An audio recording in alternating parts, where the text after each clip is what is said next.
Okay, here you have a somewhat typical Whirlpool dishwasher, and it's a model DUB something or another. But anyway, the complaint was that it wasn't it made a funny smell.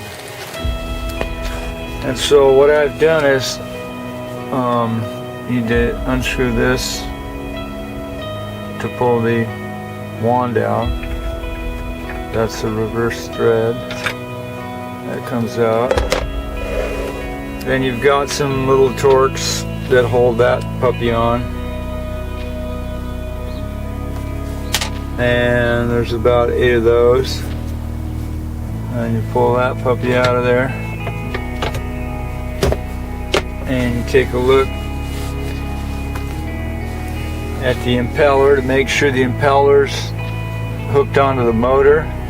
If this thing spins freely, then the impeller's spline's stripped, and so this one looks pretty good.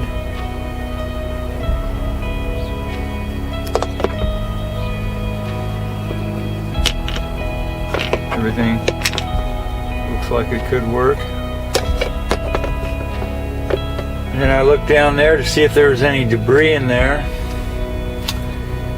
so I decided to take this apart because I didn't see any debris in there.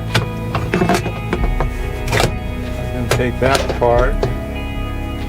There was actually 2 little pieces of glass in there and a plastic spoon. And you can see that this little chopperator thing is attached to the shaft, and that's good there.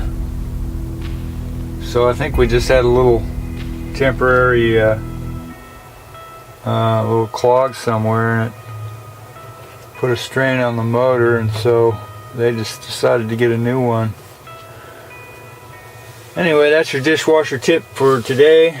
Rate, comment, and subscribe. Thanks for watching.